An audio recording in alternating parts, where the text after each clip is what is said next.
Imagina un hombre poderoso caminando por las calles de Madrid, convencido de que nadie podría tocarlo jamás, porque el mismísimo presidente de España lo protegía como a un hermano de sangre.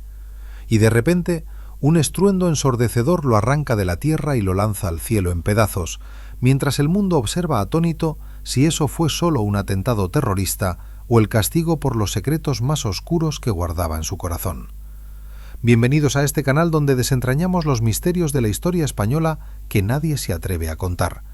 Hoy sumergimos en la vida. Luis Carrero Blanco nació en el año 1903 en Santoña, un pequeño pueblo costero de Cantabria donde el mar golpea con furia las rocas como si presagiara las tormentas que aguardaban en su destino. Desde joven mostró una inteligencia afilada que lo catapultó hacia la Armada Española, donde escaló rangos con la disciplina de un reloj suizo. Pero fue su encuentro con Francisco Franco en los años 30 lo que cambió todo. Franco vio en él no solo un oficial leal, sino un cerebro calculador capaz de tejer las redes invisibles del poder. Y así Carrero se convirtió en su sombra discreta, siempre un paso atrás, pero con los ojos puestos en cada movimiento del caudillo. Sin embargo, detrás de esa fachada de marino disciplinado y técnico implacable, se escondía un hombre de pasiones contenidas. Casado con María Estela Lípiz de Gordejuela, una mujer de linaje vasco que le dio 7 hijos, Carrero proyectaba la imagen perfecta del católico devoto.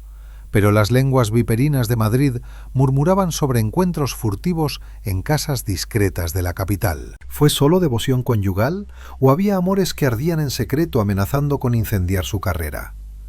Imagina las noches en las que Luis escapaba de las reuniones del Consejo de Ministros no para rezar el rosario, sino para encontrarse con sombras que lo miraban con ojos que prometían lo prohibido, mientras el régimen de Franco vigilaba cada paso con su mano de hierro.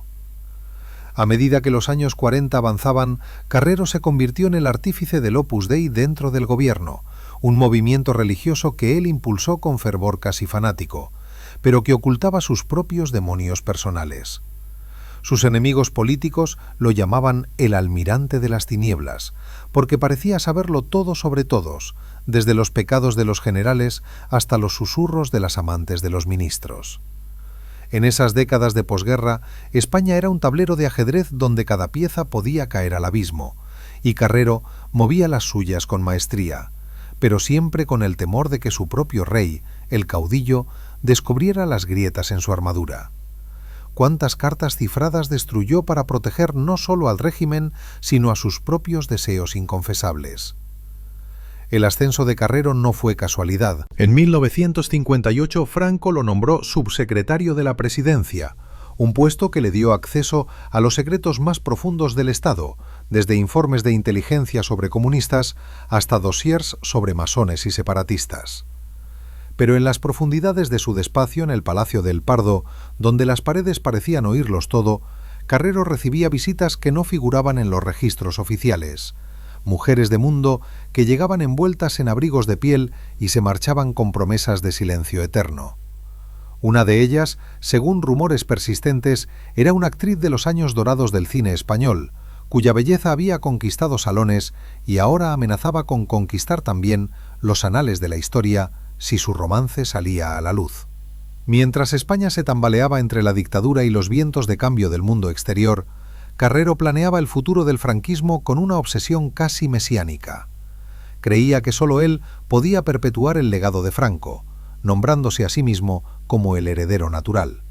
Pero en su interior bullían dudas que lo carcomían como ácido. ¿Podría un hombre con tantos esqueletos en el armario liderar una nación? Las misas diarias en las que se arrodillaba con aparente humildad eran en realidad confesiones mudas de pecados que el sacerdote nunca oiría porque Carrero los enterraba demasiado profundo.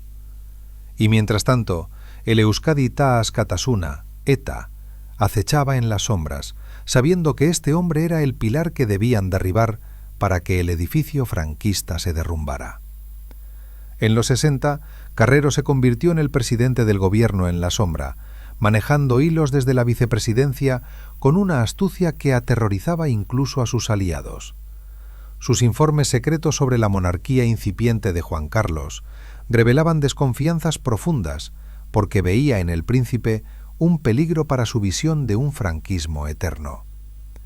Pero en medio de esas intrigas palaciegas, sus noches privadas estaban llenas de cartas perfumadas que hablaban de encuentros apasionados en hoteles de la Gran Vía, donde nadie imaginaría que un almirante de 60 años se comportaba como un joven enamorado. Una de esas amantes anónimas le escribía promesas de lealtad eterna, jurando guardar silencio. Pero ¿cuánto tiempo duraría ese pacto antes de que el chantaje se convirtiera en arma? La tensión crecía conforme se acercaba el año 1973. Franco envejecía y Carrero soñaba con el día en que ocuparía el puesto supremo, pero ignoraba que fuerzas invisibles tejían su ruina. Sus enemigos dentro del régimen lo envidiaban por su cercanía al caudillo, mientras ETA planeaba en clandestinidad un golpe que sacudiría los cimientos de España. En su hogar familiar, con Estela y los niños, Carrero fingía normalidad, pero las ojeras delataban vigilias dedicadas no solo a informes clasificados, sino a recuerdos ardientes que lo perseguían como fantasmas. Era consciente de que su vida perfecta estaba a punto de explotar en un infierno de fuego y humo. Y así nos acercamos al borde del abismo, donde el amor, los secretos y el poder colisionan en una explosión que nadie vio venir. Carrero Blanco caminaba por la calle Claudio Coello el 19 de diciembre de 1973, subiendo las escaleras hacia la iglesia de San Francisco de Borja para rezar antes de informar al caudillo. Pero en ese instante el cielo se abrió y lo devoró en una bola de fuego que lanzó su coche 2 pisos más arriba. ¿Accidente terrorista o venganza por sus pecados ocultos? La investigación oficial habló de ETA, pero las dudas persisten, porque un hombre como él tenía tantos enemigos que el cielo mismo pareció reclamarlo. Quédate, porque en los próximos episodios desvelaremos los amores que lo atormentaron, los pactos que firmó en tinieblas y el día exacto en que todo terminó en llamas eternas. Regresemos ahora a las calles empedradas de Santoña, donde un niño llamado Luis Carrero Blanco observaba el mar Atlántico con ojos que ya entonces brillaban con ambición desmedida, mientras las olas rompían contra los acantilados como si el océano mismo le susurrara promesas de grandeza y secretos que lo marcarían para siempre. En esa Cantabria brumosa de principios del siglo XX, la familia Carrero vivía con la austeridad de la España rural, pero el joven Luis devoraba libros de historia naval y biografías de almirantes legendarios, soñando con conquistar no solo los mares, sino los salones del poder que dominaban su nación. Sus padres, un farmacéutico modesto y una madre devota, le inculcaron la fe católica que más tarde usaría como escudo, pero también como arma para ocultar las pasiones que bullían en su interior desde la adolescencia temprana. Ingresó en la Escuela Naval de Ferrol en 1921, con 18 años recién cumplidos, donde la disciplina férrea forjó su carácter de hierro, pero también despertó en él anhelos que las normas castrenses reprimían con mano dura. Allí, entre cadetes de familias nobles, conoció a oficiales que hablaban en susurros de aventuras prohibidas en puertos extranjeros, donde el uniforme se desabrochaba bajo la luna y las mujeres de ojos oscuros prometían olvido temporal a las rigideces de la vida militar. Luis escuchaba fascinado, pero guardaba silencio, jurando para sí mismo que algún día probaría esos frutos sin que nadie lo supiera, porque ya entonces su mente calculadora trazaba planes para un futuro donde el placer y el poder danzaran en equilibrio precario. ¿Cuántas cartas inocentes envió a muchachas del pueblo que en realidad eran ensayos de seducción disfrazada de cortesía?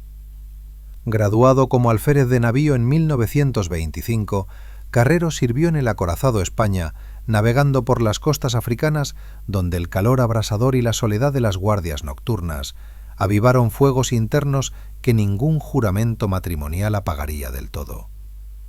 En esos viajes conoció a marineros curtidos que contaban historias de amores efímeros en Tánger o Casablanca, amantes locales que desaparecían al amanecer dejando solo recuerdos y quizás algún bastardo no reconocido en puertos lejanos. Luis participaba en las conversaciones con risas contenidas, pero sus ojos revelaban curiosidad voraz, y fue en una de esas escalas donde, según testimonios velados de compañeros de tripulación, se dejó llevar por una noche de desenfreno, con una mora de belleza exótica, cuyo nombre borró de su memoria, pero cuyo perfume lo perseguiría en sueños durante años. Ese episodio fugaz plantó la semilla de una doble vida que germinaría en la metrópolis madrileña años más tarde. De regreso en España, la guerra civil estalló en 1936 y Carrero se alineó de inmediato con el bando nacional, uniéndose a Franco con la lealtad de un perro de presa. En el cuartel general de Burgos, donde el caudillo tejía su victoria, Luis se destacó como analista de inteligencia, decodificando mensajes republicanos y trazando rutas de suministro que aseguraron la supremacía franquista. Pero en las noches de insomnio, compartía confidencias con otros oficiales sobre mujeres que aliviaban el estrés de la guerra. Una enfermera del hospital de campaña llamada Carmen, según rumores que circularon en círculos militares, se convirtió en su confidente íntima durante meses, intercambiando no solo estrategias, sino besos robados en sótanos improvisados, donde las bombas enemigas retumbaban como banda sonora de su pasión ilícita. Ella desapareció al final de la contienda, quizás enviada a un convento por orden de superiores, pero Luis guardó una foto suya en su cartera militar como talismán secreto que lo impulsaba en las sombras de la posguerra. Con la victoria franquista consolidada en 1939, Carrero ascendió rápidamente a capitán de corbeta y se casó con María Estela Lípiz de Gordejuela en una ceremonia discreta en Bilbao, rodeado de familia vasca que veía en él al yerno perfecto, proveedor y católico practicante. Estela, alta, elegante, con porte de aristócrata, le dio pronto el primer hijo, y juntos formaron el núcleo de una familia numerosa que proyectaba estabilidad. Pero las ausencias prolongadas de Luis por misiones navales abrieron grietas sutiles en ese matrimonio aparente. En puertos como Ferrol o Cádiz, donde recalaba con frecuencia, las tabernas albergaban a oficiales solitarios, y Carrero no era excepción, participando en veladas donde el vino soltaba lenguas y cuerpos entrelazados en habitaciones de alquiler olvidadas al alba. Una cantante de variedades local de nombre Conchita se rumoreaba como su favorita en esos años, escribiéndole versos picantes que él respondía con promesas de ascenso compartido, aunque nunca la elevó más allá de esas noches fugaces. Mientras escalaba a capitán de navío en 1942, Carrero comenzó a frecuentar círculos intelectuales madrileños, donde el Opus Dei germinaba como movimiento de élites católicas ambiciosas. Allí conoció a figuras como José María Escrivá de Balaguer, quien vio en el marino un instrumento perfecto para infiltrar el régimen. Pero Luis, ya entonces, negociaba en privado favores que beneficiaban no solo a la causa, sino a sus caprichos personales. Mujeres del entorno opuseño, jóvenes secretarias con educación universitaria, llegaban a reuniones vespertinas bajo pretexto de estudio bíblico, y algunas se quedaban hasta tarde debatiendo no solo teología, sino temas que encendían pasiones prohibidas. Una de ellas, Pilar, de familia acomodada, se convirtió en su musa platónica o algo más, según cartas interceptadas años después, que hablaban de encuentros en pisos francos, donde la fe y el deseo se fundían en un ritual privado que aterrorizaba a los más puritanos del círculo. En 1944, ya como contraalmirante, Carrero fue nombrado secretario del Consejo de Ministros, un puesto que lo acercó al núcleo del poder franquista, pero también multiplicó sus oportunidades para tejer una red de amantes discretas en la capital.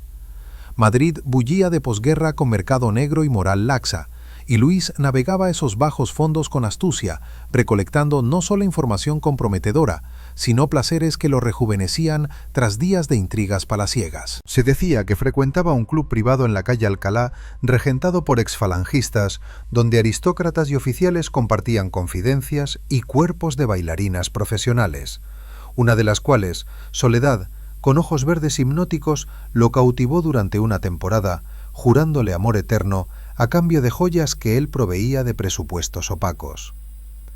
Ese romance casi lo cuesta la carrera cuando un rival celoso amenazó con delatarlo, pero Carrero lo silenció con un ascenso fabricado, demostrando que su maquiavelismo personal rivalizaba con el estatal. La década de los 50 vio a Carrero consolidarse como el cerebro técnico del régimen, nombrado ministro de la Marina en 1951, pero su matrimonio con Estela se tensaba bajo el peso de 7 hijos que requerían atención constante, mientras él dividía su tiempo entre el ministerio y citas clandestinas. Una amante emblemática de esa era fue una viuda de guerra llamada Rosa, que dirigía una galería de arte en el barrio de Salamanca, donde exponía cuadros modernos prohibidos y en cuyos talleres traseros se reunían para discutir no solo política, sino planes para un futuro donde él gobernaría y ella reinaría a su lado en la intimidad. Rosa lo presionaba por divorcio imposible en la España católica, pero Luis la calmaba con viajes fingidos a conferencias navales en las que en realidad escapaban a San Sebastián, donde el mar recordaba sus orígenes cantábricos y avivaba recuerdos ardientes. Mientras impulsaba la entrada de España en la OTAN en 1955, Carrero enfrentaba chantajes sutiles de antiguos amantes que demandaban pensiones vitalicias para su silencio, y él pagaba con fondos reservados del ministerio, tejiendo una telaraña de deudas personales que lo ataban más al poder. En su despacho del Almirantazgo recibía visitas nocturnas de una periodista de ABC llamada Elena, cuya pluma afilada cubría sus movimientos públicos, pero cuya lengua en privado revelaba secretos que solo los amantes comparten. Ese idilio duró hasta que Franco en persona mencionó rumores de conducta impropia, obligando a Luis a cortar lazos abruptamente, pero no sin antes jurarle a Elena protección eterna, que ella usaría años después para sobrevivir en el mundillo periodístico. ¿Cómo un hombre tan calculador dejaba cabos sueltos que amenazaban su torre de marfil? Hacia finales de los 50, Carrero, ya vicealmirante, soñaba con la presidencia absoluta del gobierno, creyendo que su mezcla de fe férrea y astucia naval lo haría invencible. Pero las sombras de sus romances pasados se alargaban como dedos acusadores, recordándole que el cielo, que pronto lo reclamaría, observaba todo con juicio inexorable. Esas raíces inquietas de Santoña habían crecido en un árbol frondoso de poder, pero podrido por dentro, por amores que ardían como brasas bajo cenizas devotas, preparando el terreno para las tormentas que vendrían en la siguiente década, donde ETA y los fantasmas personales conspirarían para su caída espectacular. La intriga se intensifica porque pronto desvelaremos cómo esos pecados juveniles se convirtieron en bombas de tiempo en los salones de El Pardo. El nombre de Luis Carrero Blanco siempre ha estado rodeado de rumores sobre su relación con el Opus Dei, el influyente movimiento católico que cobró especial relevancia en la política española durante el franquismo. Sin embargo, la realidad es más compleja y requiere distinguir entre hechos y leyendas. Carrero fue amigo cercano de José María Escrivá de Balaguer, fundador del Opus Dei, y mantuvo contacto con figuras clave del movimiento, pero no fue miembro formal del Opus Dei ni portavoz político directo de la entidad. Su vínculo con el Opus Dei se fundamentaba más en una afinidad espiritual y en la coincidencia de intereses, sobre todo en la promoción de una tecnocracia religiosa que buscaba mejorar la gestión del gobierno franquista y garantizar el recambio económico y político necesario para la época. La influencia del Opus Dei en las altas esferas del régimen se consolidó especialmente durante los años 50 y 60, con la incorporación de ministros tecnócratas relacionados con la obra. Carrero Blanco fue un puente fundamental en esa conexión, facilitando la entrada de miembros asociados al Opus Dei en cargos claves, lo que generó la llamada tecnocracia franquista. No obstante, esta relación se caracteriza por la independencia y libertad política de sus miembros, quienes actuaban sin un programa político unificado ni representación directa de la organización, desmintiendo el mito de una conspiración oculta. El propio Carrero Blanco y varias figuras cercanas aclararon que su relación con el Opus Dei fue más de amistad y colaboración funcional que de subordinación o militancia formal. En el contexto político, Carrero supo aprovechar la doctrina y el auge del Opus Dei para modernizar la economía y la administración pública en la España franquista. Este enfoque tecnocrático, que él promovió, fue visto por Franco como fundamental para la supervivencia del régimen ante las presiones internacionales y los desafíos internos.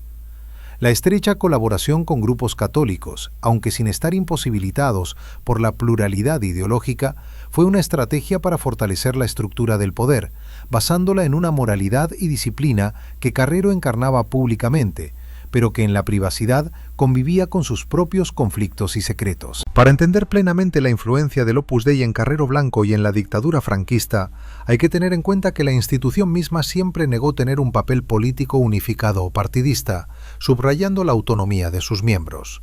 En la práctica, muchos miembros colaboraron en cargos gubernamentales por convicciones personales más que por mandato de la obra. Carrero, por su parte, empleó esta alianza espiritual y técnica para consolidar su posición en la cúpula del régimen, mientras manejaba en secreto una vida compleja llena de amores y conflictos que contrastaban con la imagen rígida y devota que proyectaba ante el público y ante Franco mismo.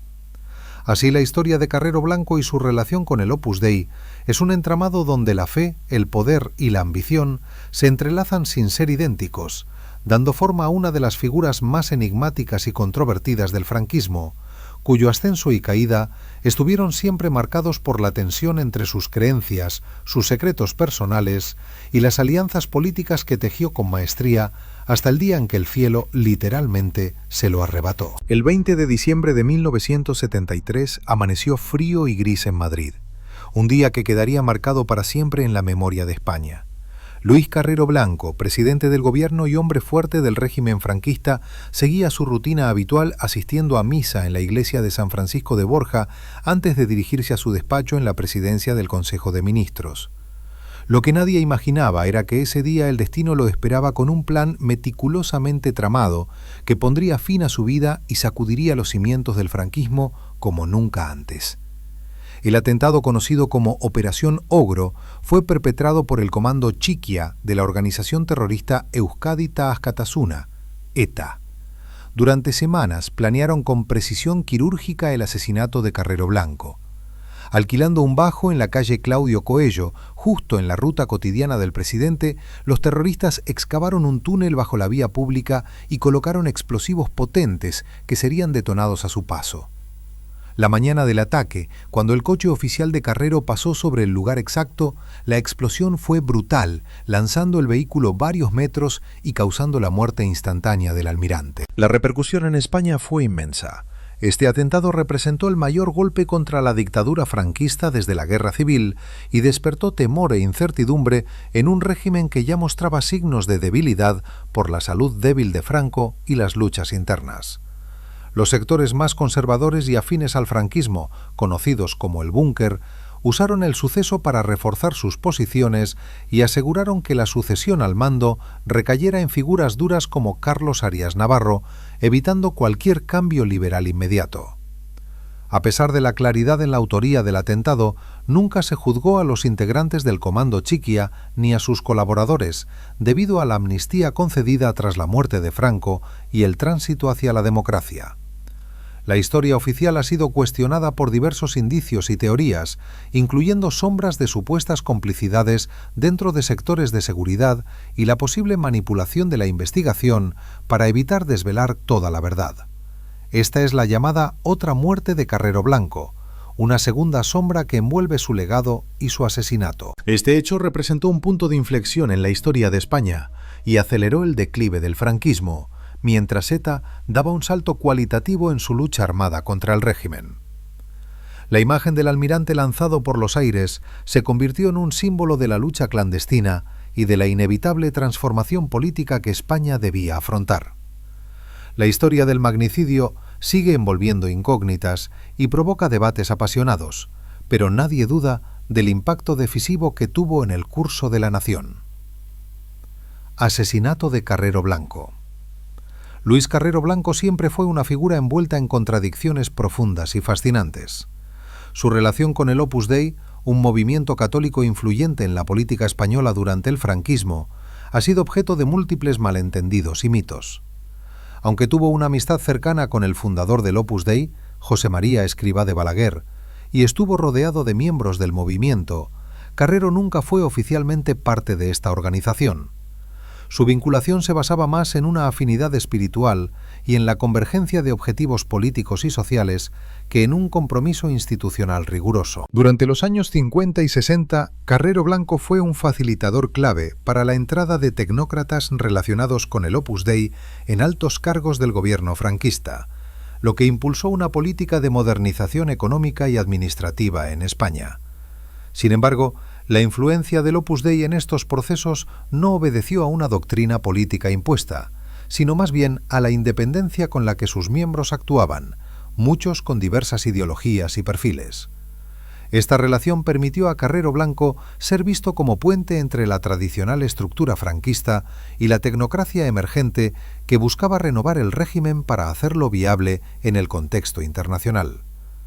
La imagen pública de Carrero como un hombre de fe ferviente y mano firme contrastaba con su compleja vida privada, que incluía secretos y relaciones discretas que desafiaban la rigidez moral que promovía.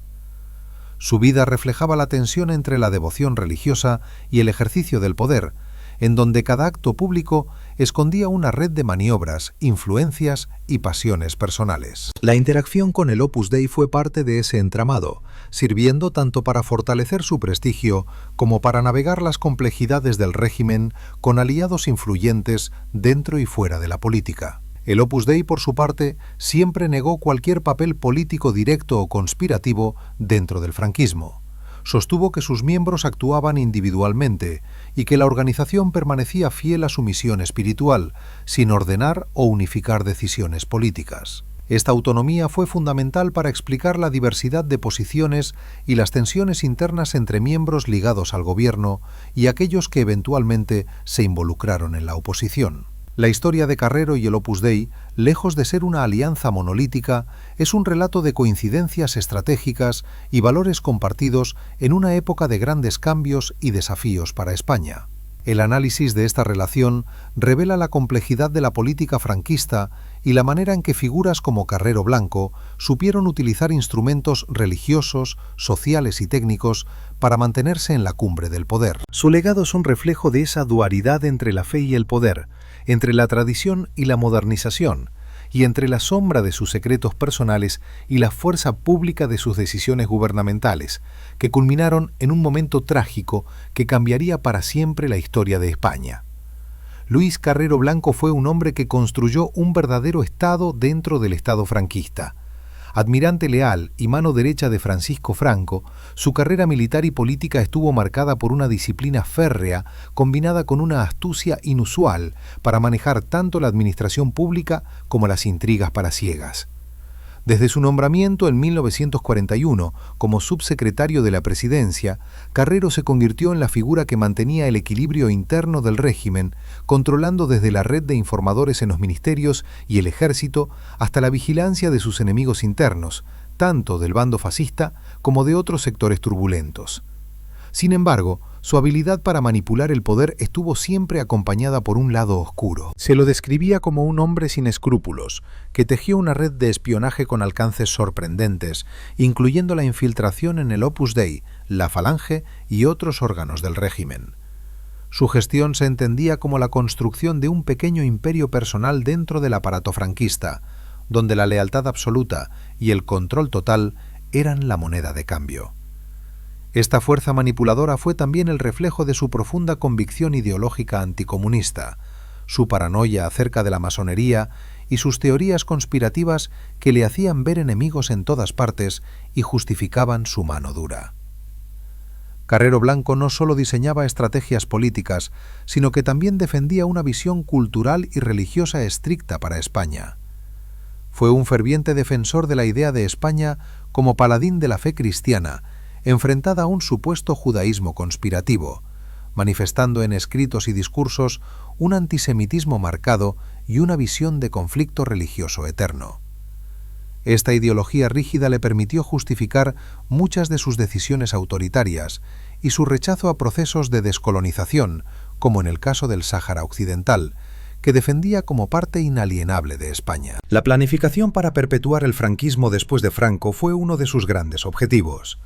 Carrero aspiraba a instaurar una monarquía autoritaria guiada desde las sombras, y fue una pieza clave en la designación de Juan Carlos de Borbón como sucesor al trono.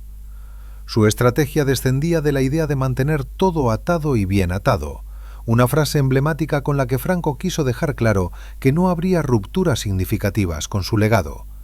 No obstante, comprendía que la continuidad del régimen demandaba adaptaciones económicas y políticas, por lo que fomentó un gobierno tecnocrático vinculado al Opus Dei que impulsó reformas pero sin perder el control absoluto. A pesar de su impecable fachada de orden y devoción, la vida privada de Carrero Blanco contrastaba con sus convicciones públicas. Los rumores sobre sus relaciones fuera de su matrimonio, secretos y pactos oscuros en el entramado político español, muestran a un hombre complejo que vivía bajo la presión constante de mantener su poder sin dejar que su lado humano lo debilitara. Esta dualidad entre la imagen y la realidad, entre la fe y la astucia, fue uno de los rasgos más decisivos que marcaron su trayectoria y el impacto que tuvo su muerte prematura en diciembre de 1973, cuando fue asesinado en un atentado que cambió radicalmente el rumbo de la historia española. Si deseas continuar con los próximos episodios, estaré listo para ayudarte con el desarrollo del texto.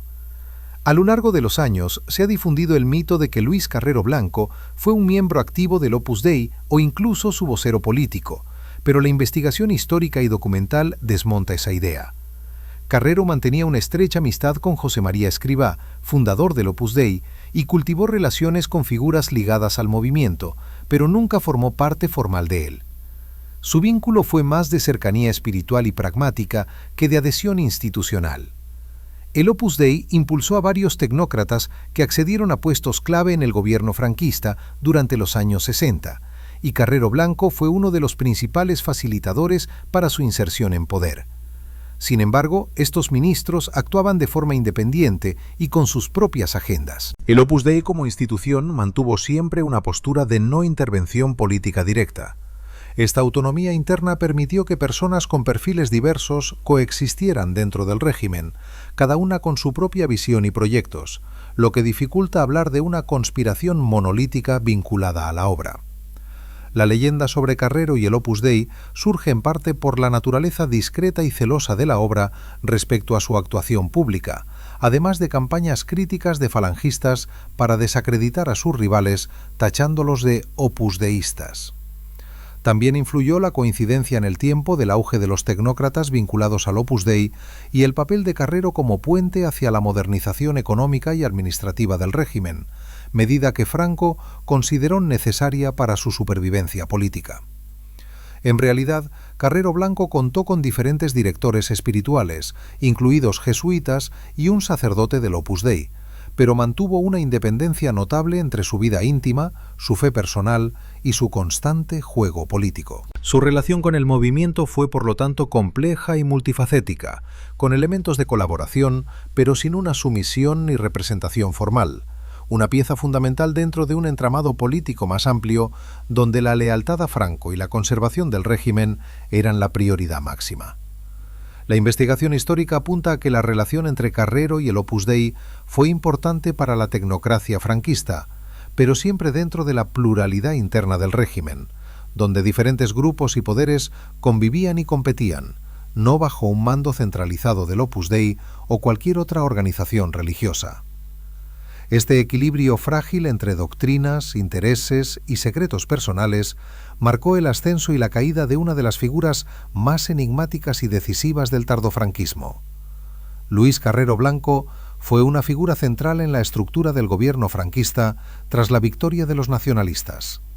Desde 1940 hasta 1951 ocupó la posición de secretario de la presidencia de gobierno, y luego fue ministro secretario encargado de las operaciones de los servicios secretos españoles hasta 1967. Esta posición lo colocó en el epicentro de la vigilancia política y el control del régimen, supervisando la represión interna contra opositores y asegurando la estabilidad del sistema dictatorial. A finales de los años 50, Carrero apoyó un nuevo rumbo económico que buscaba abrir España a Europa, con el objetivo de modernizar el país y superar el aislamiento internacional impuesto por la posguerra y la dictadura.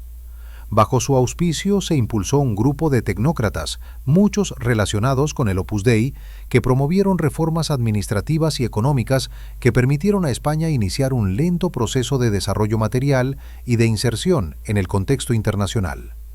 Este viraje contribuyó a consolidar la dictadura, no solo como un régimen autoritario, sino como un sistema con rostro técnico y modernizador. Su designación como vicepresidente del gobierno y mano derecha del general Franco consolidó una idea de que él sería el encargado de perpetuar el régimen tras la muerte del caudillo. Carrero Blanco era visto como un defensor de un modelo de Estado autoritario, socialmente conservador y económicamente tecnocrático, con la monarquía como eje institucional bajo la figura de Juan Carlos de Borbón. Sin embargo, esta continuidad estaba destinada a enfrentar crecientes desafíos, tanto internos como externos, incluyendo la resistencia de grupos como ETA, cuyo atentado fatal en 1973 truncó abruptamente sus planes y puso en marcha un proceso de transición política. El asesinato de Carrero Blanco representó un momento decisivo en la historia de España, porque desbarató el proyecto de estabilidad autoritaria que él encarnaba y aceleró la apertura hacia la democracia posterior. Su legado está marcado por la tensión entre el orden austero que defendió y las fuerzas de cambio social latentes que ya agitaban el país.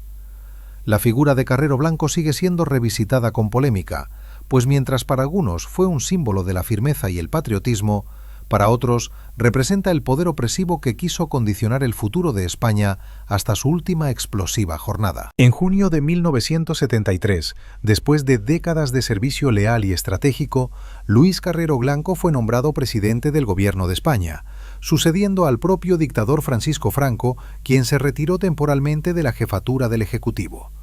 Esta designación puso a Carrero en la cúspide del poder político, consolidó la idea de su papel como heredero del franquismo y articulador de la continuidad del régimen bajo una nueva figura monárquica ligada a Juan Carlos de Borbón.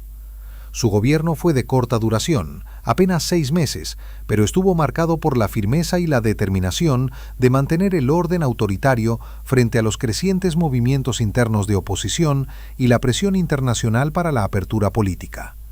Carrero Blanco representaba la última muralla antes del cambio. Buscaba blindar el legado franquista, implementando reformas que parecían modernizadoras en la economía y en la administración, pero sin ceder terreno en cuanto al control político y la censura. En su breve mandato, su estrategia incluyó la intensificación de la represión contra grupos disidentes como ETA, que ya había manifestado su capacidad letal años antes. La respuesta del régimen fue una escalada tanto en operaciones policiales como en medidas legislativas que restringían libertades.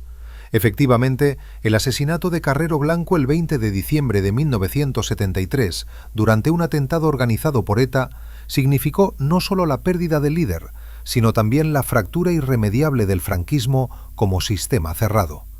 Este acontecimiento impactó profundamente la historia de España. Fue un golpe que aceleró el fin de una era y preparó el terreno para la transición política. Sin Carrero Blanco, el régimen perdió su principal garante institucional, y la sucesión que parecía segura se volvió un proceso mucho más complejo. El vacío de poder fue cubierto con dificultades y debates que culminaron en la apertura hacia la democracia bajo la monarquía de Juan Carlos I. Luis Carrero Blanco continúa siendo una figura controvertida, para algunos un pilar de la estabilidad y para otros símbolo de un régimen represivo que quiso perpetuar el autoritarismo. Su vida y muerte reflejan la tensión extrema entre la fe, la ambición y la violencia política que marcaron las últimas décadas del franquismo y las dramáticas transformaciones que vivió España. El 19 de diciembre de 1973, Madrid se despertaba bajo un manto de niebla invernal que parecía presagiar no solo el frío de la estación, sino el temblor profundo que sacudiría los cimientos de un régimen agonizante. Luis Carrero Blanco, almirante de la Armada, presidente del gobierno y sombra eterna de Francisco Franco, se preparaba para otra jornada de poder absoluto, convencido de que su estrella seguía ascendiendo hacia el pináculo del control total sobre España. En su residencia familiar, en el barrio de Chamberí, rodeado de la esposa, María Estela Lipis de Gordejuela, y los ecos de sus 7 hijos ya crecidos, el hombre de 70 años proyectaba serenidad, pero en su interior bullían las tormentas de una vida tejida con hilos de ambición, amor prohibido y pactos susurrados en las catacumbas del Palacio de El Pardo, donde cada decisión podía significar la gloria eterna o la ruina inmediata. Carrero Blanco se levantó temprano como era su costumbre, practicando el rezo matutino con la devoción de quien cree que Dios bendice las manos manchadas de política sucia si se lavan en agua bendita. Vestido con su impecable traje oscuro, el que reservaba para las apariciones públicas, donde su figura enjuta y su mirada acerada intimidaban a generales y ministros por igual, bajó las escaleras de su hogar intercambiando palabras breves con Estela, quien lo despidió con un beso casto en la mejilla, ajena al torbellino de secretos que su esposo cargaba como una cruz invisible.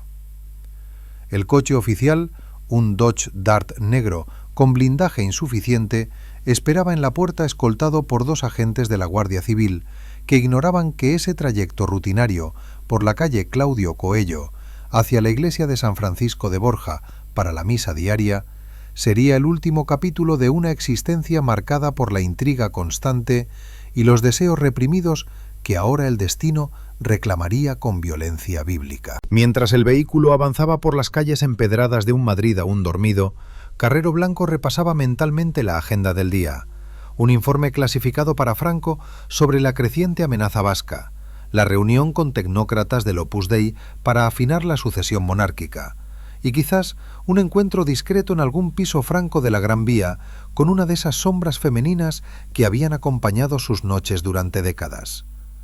Recordaba con un escalofrío los rumores que circulaban en los pasillos del poder sobre sus supuestas amantes, desde la misteriosa actriz de los años 50 hasta la periodista de ABC que había conocido en los 60 mujeres que prometían silencio a cambio de joyas, favores o promesas de protección eterna, pero que en realidad acumulaban cartas perfumadas y fotos comprometedoras capaces de derribar imperios enteros. ¿Cuántas de ellas acechaban ahora en la periferia de su vida, listas para extorsionar al hombre que todo lo controlaba, excepto sus propios demonios internos? A las 9:30 de la mañana el coche se aproximaba al número 10 de la calle Claudio Coello, edificio anodino donde se ubicaba la iglesia jesuita de San Francisco de Borja, lugar sagrado que Carrero frecuentaba no solo por fe genuina, sino por la coartada perfecta para reuniones clandestinas con informadores eclesiásticos que le filtraban confesiones de pecadores poderosos. Dentro del vehículo conversaba con su séquito el teniente de la Guardia Civil Romualdo Saeta Berrocal. Al volante, el guardaespaldas de la Policía Armada Juan José Garrido Otamendi y el inspector de la Brigada Político-Social Francisco Javier González Pacheco. Todos hombres leales, pero ciegos a la bomba que latía bajo el asfalto. En ese preciso instante, en el bajo número 4, un comando de ETA conocido como Chiquia, dirigido por atentados anteriores como el del inspector Manzanas, excavaba durante semanas un túnel de 80 metros cargado con 80 kilos de goma 2, colocados en una cámara subterránea conectada a un detonador eléctrico, activado por un cable que cruzaba la calle. La explosión fue un trueno primordial que abrió la tierra como las fauces del infierno, lanzando el coche de Carrero Blanco 18 metros por los aires sobre los tejados de las casas vecinas en una parábola grotesca que parecía desafiar las leyes de la física y el sentido común. El Dodge Dart impactó contra el tercer piso de un edificio cercano, partiéndose en pedazos, mientras pedazos de metal, fuego y carne humana llovían sobre la calle en un espectáculo apocalíptico que los testigos describirían después como el día en que el cielo se tragó vivo a un gigante del poder. Carrero Blanco murió al instante, decapitado y destrozado, sus restos irreconocibles mezclados con los de sus escoltas en una masa sangrienta que los bomberos recogieron con palas para horror de la nación entera. El estruendo retumbó en todo el barrio, despertando a Madrid y al mundo con la noticia de que el intocable almirante había sido devorado por una fuerza invisible más allá de la política, más allá de la venganza, directamente del Averno mismo. En cuestión de minutos, la calle Claudio Coello se convirtió en un caos controlado por la policía secreta, que acordonó la zona mientras Franco en el Pardo recibía la noticia con un gesto pétreo que ocultaba el pánico de perder a su delfín designado. La prensa franquista tardó horas en reaccionar, publicando inicialmente que se trataba de un accidente de tráfico, una mentira burda que nadie creyó porque las fotos aéreas mostraban un cráter de 4 metros de profundidad y restos humanos esparcidos como confeti macabro.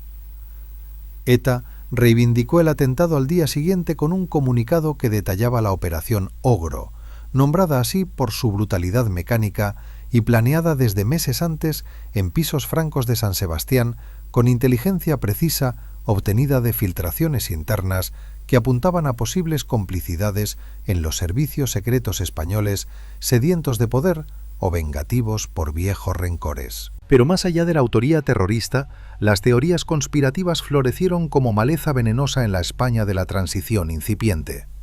¿Fue realmente solo ETA?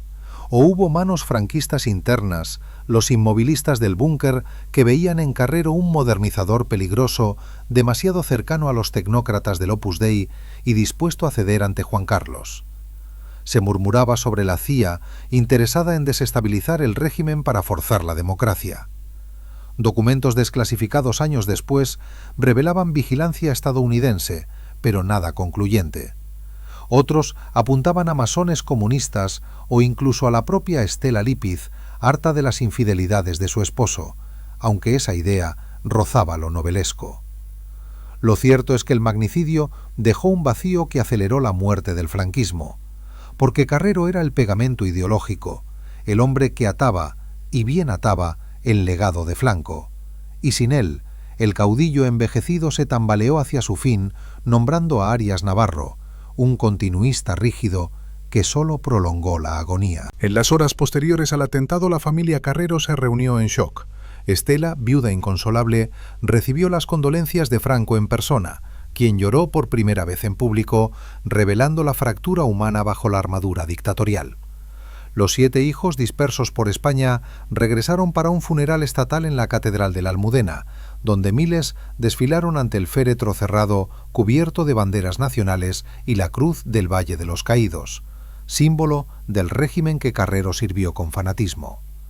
Pero en los velorios privados las lenguas se soltaron, hablando de deudas ocultas, amantes extorsionadoras y dosiers secretos que el almirante guardaba en su despacho sobre corrupción ministerial y traiciones palaciegas, documentos que desaparecieron misteriosamente tras su muerte, alimentando la sospecha de que alguien más se benefició del cielo que lo engulló. La investigación oficial dirigida por el almirante Gabriel Pita Darriega confirmó la autoría de ETA, identificando al comando Chiquia con nombres como Argala y Chomin.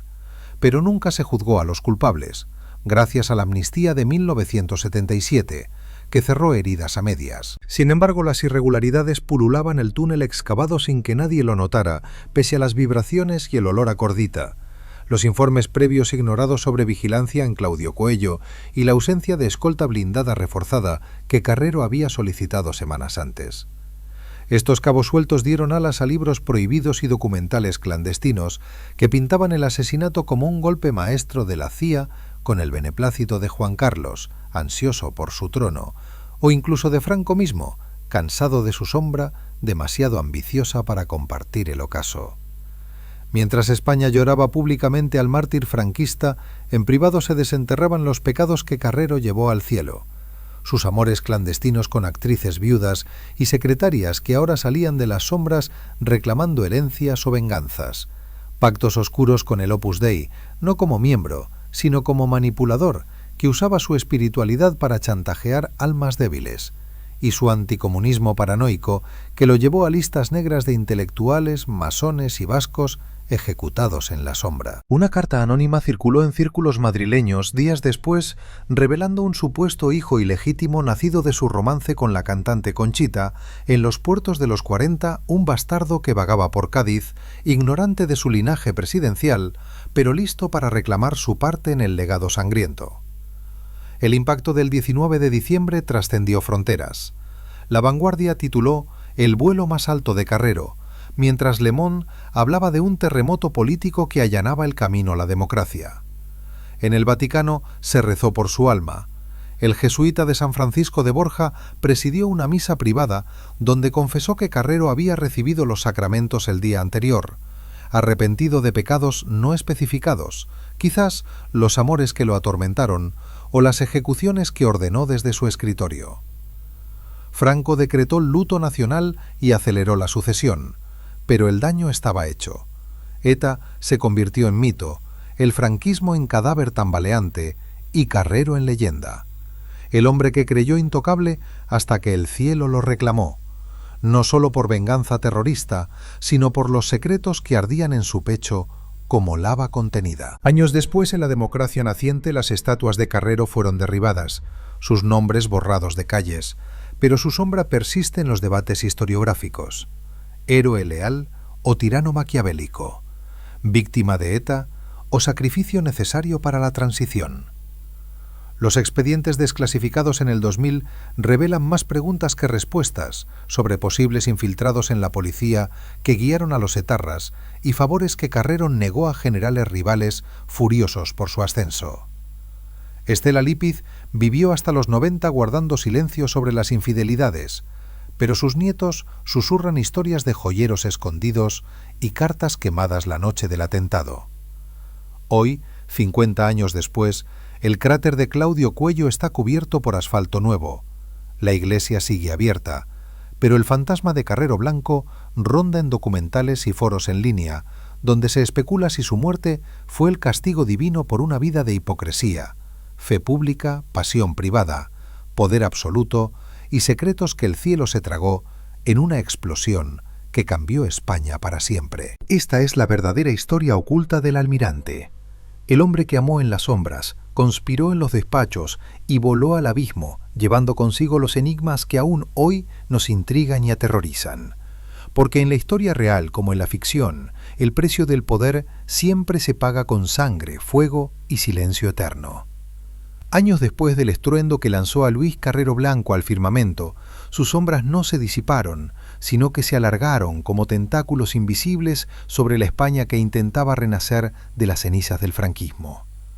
En las noches madrileñas, cuando el viento susurra por la calle Claudio Cuello, ahora restaurada y olvidada por el asfalto fresco, los vecinos juran oír ecos de una explosión lejana y voces apagadas que recitan nombres de mujeres, amores prohibidos y pactos rotos que el almirante llevó consigo, pero que sus herederos terrenales aún pagan con pesadillas recurrentes. María Estela Lípiz de Gordejuela, viuda de un mártir convertido en mito, se recluyó en su hogar de Chamberí, custodiando no solo el dolor de la pérdida, sino un arsenal de secretos materiales.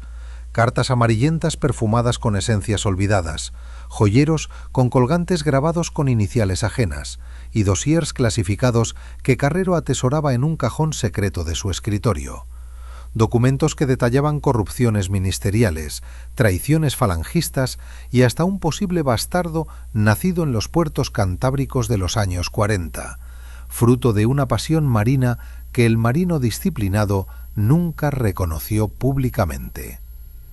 Estela quemó la mayoría de esas reliquias la noche del magnicidio, rodeada de sus 7 hijos que observaban en silencio cómo las llamas devoraban papeles que podrían haber reescrito la historia del régimen. Pero algunos sobrevivieron, escondidos en doble fondo de armarios y sótanos familiares, convertidos en fantasmas que emergieron décadas después cuando nietos curiosos husmearon en el pasado familiar. Uno de esos documentos, supuestamente una carta de la actriz misteriosa de los 50, apodada la Dama de las Sombras, revelaba encuentros apasionados en hoteles de la Gran Vía, donde Carrero no era el almirante austero, sino un amante voraz que prometía divorcio imposible en la España católica, a cambio de lealtad absoluta y joyas financiadas por presupuestos opacos del Ministerio de Marina. La mujer desapareció tras el atentado, quizás silenciada por agentes leales o muerta en accidente sospechoso.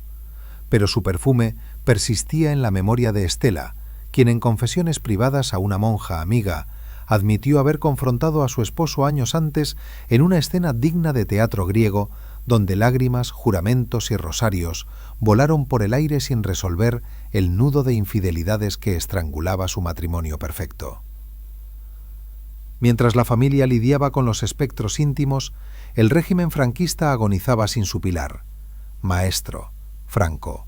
En el Pardo, hundido en depresión, ordenó misas perpetuas por el alma de su delfín, pero en privado maldecía el vacío que ETA había cavado, no solo en la calle, sino en su visión de sucesión eterna. Arias Navarro, el relevo rígido, prometió venganza dura, pero sus políticas de mano dura solo avivaron las llamas de la oposición. El PCE clandestino y los vascos radicalizados celebraron en privado el logro que había derribado al gigante, mientras Juan Carlos, futuro rey, observaba desde las sombras calculando cómo transformar la tragedia en oportunidad para su reinado reformista. Carrero había previsto todo, en informes secretos desclasificados en el nuevo milenio, donde advertía sobre la debilidad de la monarquía joven y la necesidad de un continuismo férreo. Pero su ausencia convirtió esas profecías en polvo quemado por la explosión que borró su firma para siempre. En los bajos fondos de Madrid, donde el poder real se cuece lejos de los focos, antiguos amantes y confidentes de Carrero emergieron como setas tras la lluvia, reclamando su tajada de la herencia moral y material. La periodista Elena de ABC reapareció en círculos periodísticos susurrando sobre noches en despachos donde el almirante dictaba no solo políticas, sino deseos carnales, prometiendo portadas favorables a cambio de silencio cómplice. Pero un misterioso incendio destruyó su archivo personal, dejando solo cenizas y sospechas de limpieza franquista post-mortem. La viuda Rosa de la Galería de Salamanca intentó demandar herencia alegando promesas de matrimonio secreto, pero fue silenciada con una pensión vitalicia abonada desde fondos reservados del Opus Dei, no como pago de deuda, sino como compra de amnesia colectiva para preservar la santidad del tecnócrata que impulsó su ascenso ministerial. Los hijos de Carrero dispersos por España y ultramar lidiaron con el estigma del padre mártir convertido en villano para la izquierda democrática. El primero, Enrique, se convirtió en empresario naval, recordando anécdotas paternas de puertos africanos donde el joven alférez ya coqueteaba con sombras exóticas. El tercero, Luis Jr., un sacerdote jesuita, confesó en memorias veladas que su padre visitaba San Francisco de Borja no solo por misa, sino para dilucidar pecados que los confesionarios comunes no bastaban a absolver. La menor, Joaquina, guardiana de secretos familiares, reveló en vejez conversaciones con Estela sobre chantajes de Conchita, la cantante gaditana, quien amenazó con revelar un hijo ilegítimo, un muchacho de ojos marinos que trabajaba como mecánico en Ferrol, ignorante de su sangre presidencial hasta que una prueba de ADN póstuma en los 2010 confirmó rumores que habían circulado durante lustros. La conspiración tejió su red más densa en los 90, cuando el juez Baltasar Garzón reabrió expedientes del franquismo, desenterrando la posible complicidad policial en el atentado, informes ignorados sobre excavaciones en Claudio Cuello, testigos silenciados y escoltas mal asignados que olían a traición interna. Fueron generales falangistas celosos del ascenso de Carrero quienes filtraron rutas a ETA, o la FIA manipulando etarras para forzar la transición. Documentos desclasificados de Langley hablan de vigilancia, pero niegan autoría directa, mientras Moscú desclasificó cables del KGB alabando el logro como victoria involuntaria contra el fascismo residual. Incluso el Vaticano archivó confesiones de Franco, donde el caudillo admitía dudas sobre la lealtad absoluta de su sombra, temiendo que Carrero ambicionara el poder total, eclipsándolo en el ocaso. En Cantabria natal, las playas de Santoña, donde el niño Luis soñaba con conquistas marítimas, erigieron una estatua que la democracia derribó en el 81, pero los pescadores locales aún cuentan leyendas del almirante fantasma que aparece en noches de tormenta arrastrando cadenas de secretos no confesados, exigiendo misas por su alma atormentada. En Bilbao, Estela pasó sus últimos días visitada por vascos arrepentidos, que pedían perdón por el dolor causado, murmurando que ETA no actuó sola, sino guiada por delatores franquistas deseosos de purgar al modernizador opusdeísta.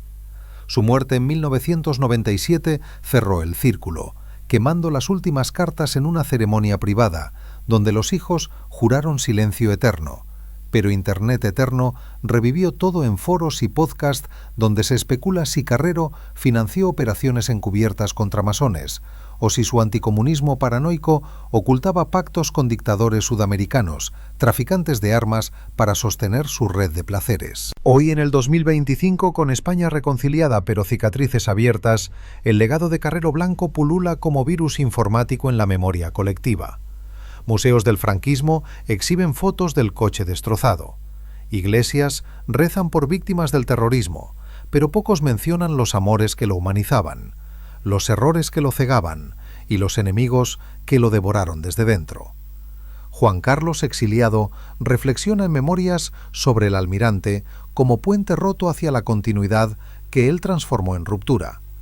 Mientras nietos de etarras publican libros reivindicando Ogro, como justicia poética, ignorando que el cielo que tragó a Carrero se llevó también sueños de una España eterna bajo franquismo puro. Esta es la posthistoria del hombre que voló alto, los fantasmas de sus pasiones, los ecos de sus conspiraciones y el interrogante eterno: ¿fue mártir, víctima o verdugo merecedor del fuego que lo elevó, dejando a España huérfana de certezas, pero rica en misterios que alimentan generaciones de investigadores, soñadores y escépticos?